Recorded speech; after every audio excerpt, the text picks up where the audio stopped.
Bonsoir YouTube, ici Largo pour une nouvelle vidéo sur Horror Arkham, le jeu de cartes, une vidéo de présentation de deck, un format maintenant coutumier sur la chaîne avant chaque début d'aventure. Et j'ai choisi une investigatrice pour m'emmener prochainement, ou bien à travers les océans à la poursuite de Dagon sur Innsmouth, ou bien aux confins de la Terre. J'ai pas encore décidé de la campagne que je faisais. Ça va être selon mes goûts et les couleurs, et puis selon ce qu'on va nous amener dans quelques jours, puisque cette campagne sort dans quelques jours. Donc je vais vous présenter ce soir Daniela Reyes, la mécanicienne, que j'ai choisie par rapport à la Chaologue. Je ne sais pas pourquoi, j'ai eu envie de jouer gardien. Je me suis dit que truand, ça devenait un petit peu rengaine, et j'ai pas beaucoup joué gardien sur cette chaîne.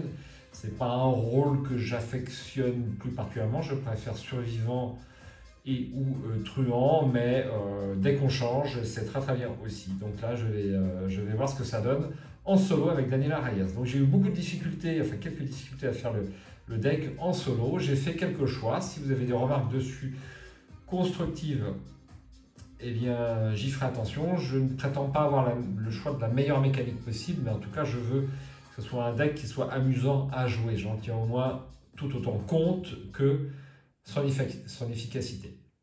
Donc Daniela Reyes, je répète rapidement ses caractéristiques, bien que vous les ayez vues récemment sur la présentation de la boîte d'investigateur au confins de la Terre. C'est une investigatrice avec 4 de volonté, 1 d'intelligence, donc ça va poser un problème bien sûr. 5 de lutte et 2 en agilité. Donc l'intelligence et l'agilité, on n'en parle même pas, il ne faut pas compter dessus. Et il ne faut pas compter faire le moindre test d'enquête pendant ces aventures. Donc autant dire que c'est un terrain miné pour Daniela. Sa réaction, après qu'un ennemi vous ait attaqué, sauf dans le cas d'une attaque d'opportunité que vous avez provoqué, même si cette attaque a été annulée, soit vous infligez un dégât à cet ennemi, soit vous lui échappez automatiquement. Une capacité, je dirais, dans la moyenne, au niveau puissance. Un dégât, c'est pas la mort. Alors, surtout qu'il faut se faire attaquer. Et puis, échapper de façon automatique, ça peut être multifonction, ça peut permettre de se sortir de certaines situations si on ne veut pas tuer l'ennemi avec lequel on est engagé. Voilà, à voir. Je ne l'ai jamais joué, je vais voir ce que ça donne. Donc je vais sortir un petit scénario test. On va voir ça après. Donc du calme, bonhomme, je m'en occupe, sois mignon et ne t'en mêle pas. 8 points de vie et 6 points de santé mentale. Au niveau de la constitution du deck, donc c'est assez particulier, c'est pour ça que j'ai eu d'ores et déjà un petit peu de mal, surtout avec le 1 d'intelligence. Donc ce sont les cartes gardiens de niveau 0 uniquement, et les cartes survivants de niveau 1 à 5. Pour l'instant on n'a pas de XP, donc on ne peut pas en choisir. Les cartes neutres comme d'habitude de niveau 0 à 5, et jusqu'à 5 autres cartes survivantes de niveau 0. Exigence du deck, la clé plate et les brutes de la mafia, une faiblesse de base au hasard. Daniela a toujours considéré qu'elle avait une belle vie. Sa famille était turbulente mais aimante. Elle avait un emploi du temps stable qui occupait à la fois son esprit et ses mains. Elle gagnait assez d'argent pour se payer des voitures rapides, des jolies filles et pour entretenir Gabrielle, sa bécane. Alors est-ce que j'ai bien lu? Elle gagnait assez d'argent pour se payer des voitures rapides, des jolies filles et pour entretenir Gabrielle, sa bécane. Ok, très bien. C'est assez étonnant pour un jeu américain, souvent assez puritain, mais bon, pourquoi pas. Tout bascula le jour où son frère Ramon se retrouva mêlé à une sombre histoire. Sa mère lui avait conseillé d'être prudente, que les ténèbres attendaient tapis. Daniela posa son verre d'eau derrière la porte pour conjurer le mauvais sort, comme sa mère le lui avait enseigné enfant. Quand Daniela se réveilla, elle découvrit le verre brisé et se jura de découvrir ce qui s'était passé afin de tout remettre en ordre, comme à chaque fois. Eh bien, on va voir si elle arrive à tout remettre en ordre. Je suis impatient de la jouer et de la voir dans de prochaines aventures. Donc, au niveau du deck, on va basculer un petit peu la caméra comme ceci. Donc vous voyez, j'ai préparé le premier scénario du rassemblement, scénario que vous connaissez peut-être. C'est un scénario que j'aime bien jouer parce qu'il est assez rapide, et puis si l'investigatrice n'arrive pas au bout de ce scénario assez simple, si elle y arrive, elle n'arrivera peut-être pas sur d'autres scénarios, mais si elle n'y arrive pas, c'est sûr, c'est pas la peine de l'engager sur une aventure telle qu'au confond de la Terre et ou Innsmouth. Voilà, donc le deck, allons-y, sans plus attendre, comme on dit. Donc je démarre avec le seul allié du deck, c'est Gret Wagner. Donc comme vous l'avez vu, un seul point en intelligence.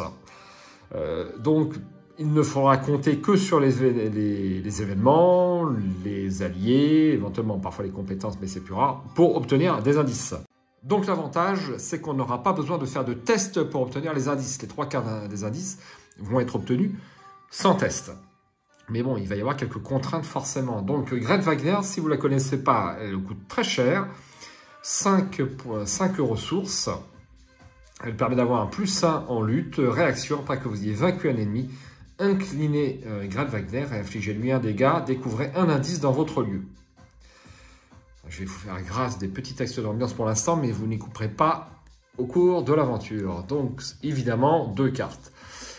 Auto-include dans, je pense, dans ce deck Daniela, eh bien c'est Rempart d'Asher, c'est-à-dire elle que l'on voit sur l'illustration. Donc c'est un slot arcane, donc forcément il ne va pas y avoir beaucoup de concurrence. 4 charges, c'est pas mal. Réaction, quand les dégâts et ou horreurs vous sont infligés par une attaque ennemie, incluez Rempart de Chair et dépensez une charge. Annulez un dégât ou une horreur tout juste infligé par cette attaque. Donc forcément, ça combote très très bien avec la capacité de Daniela. Ça vaut quand même 3 ressources, c'est également un problème. Comme arme, j'ai choisi le couteau de survie, puisque c'est une arme, comme vous le savez, qui a une réaction lors de la phase des ennemis, qui permet de faire une contre-attaque avec +2 en lutte et d'infliger un dégât supplémentaire. Si on s'en sert durant la phase d'investigation, eh bien c'est seulement +1 en lutte. C'est tout. Et j'espère l'upgrader très très rapidement, bien sûr.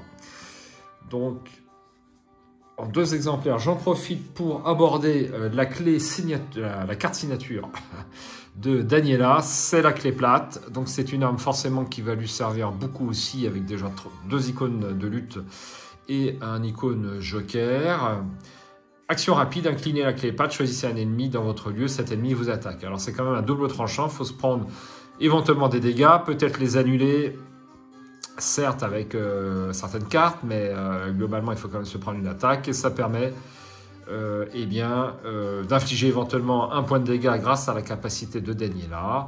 Et puis la deuxième capacité de la carte, on peut combattre, on gagne +2 et on inflige un dégât, c'est pas mal, mais il faut que ce soit un ennemi qui est attaqué depuis la fin de votre dernier tour, donc le plus souvent à la face des ennemis précédents. Donc c'est pas faramineux quand même, hein. On va voir ce que ça donne. Au niveau des soutiens, je continue. J'ai choisi le miroir sacré. Je reviens pas sur cette carte, elle est maintenant bien connue. Elle permet de piocher des mélodies apaisantes qui vont soigner de dégâts et ou horreurs, et de piocher une carte. Il y en aura 3 dans le deck. 3 ou 4. C'est bien ça. Un seul exemplaire, hélas, pour le miroir sacré. Au niveau absorption de dégâts, eh bien, sur mes 5 cartes survivants, j'ai choisi eh bien, de me protéger le plus possible, hein, parce que je vais passer mon temps, si possible, à battre les ennemis, parce que la plupart de mes cartes vont me permettre de collecter des indices si seulement il y a des ennemis. Donc il faut être quand même bien blindé. Donc le fameux nounours, que j'ai joué récemment, donc c'est une carte assez basique. Voilà, 2 points d'horreur à sauver, 2 exemplaires pour le nounours, 2 exemplaires pour l'équivalent manteau de cuir.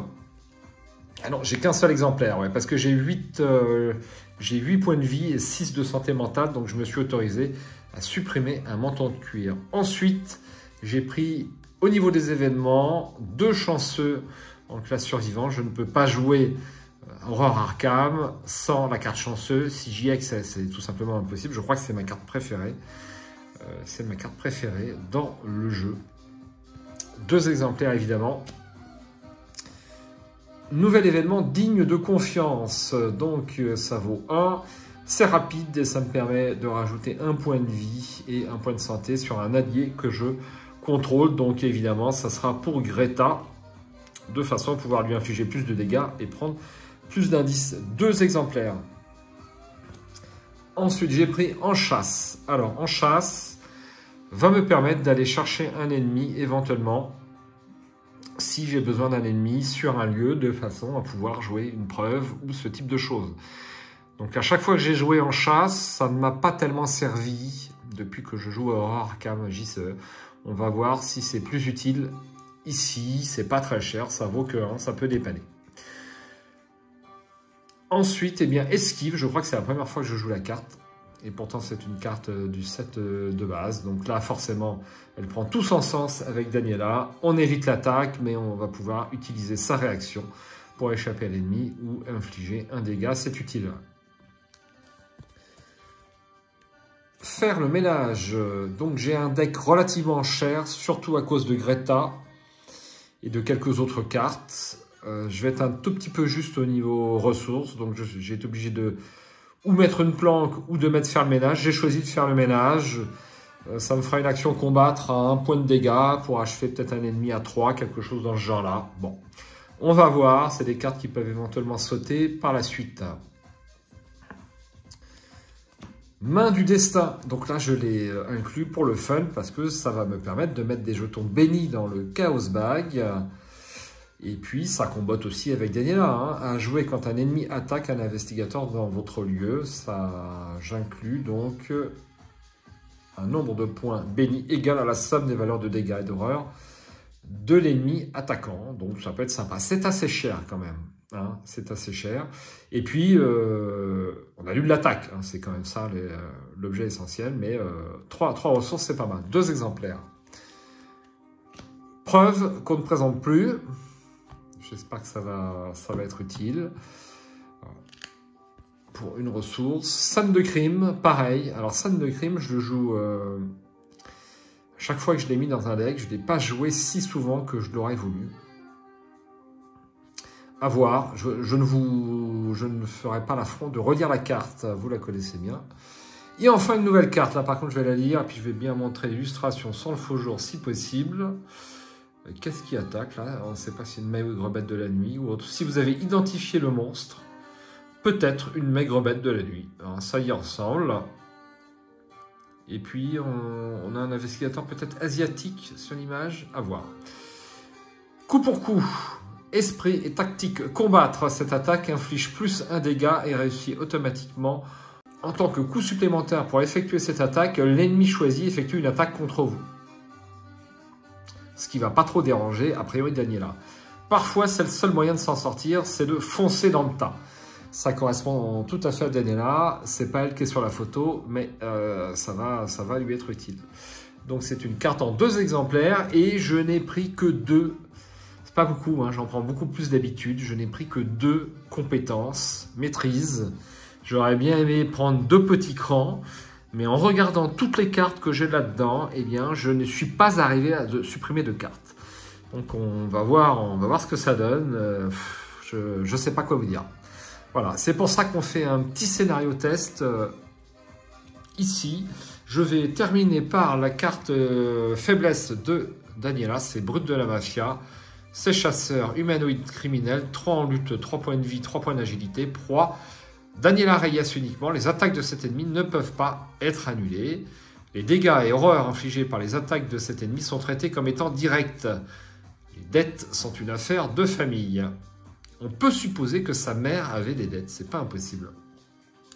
Pour le garage, voilà, c'est tout pour ce deck Daniela. On va voir ce que ça donne tout de suite, ça fera l'objet d'une 2e vidéo très rapidement et on ira assez vite sur cette vidéo. J'espère jouer le scénario en moins de 45 minutes, une demi-heure, quelque chose comme ça. Je vous dis à bientôt sur la chaîne et bon test, bon jeu.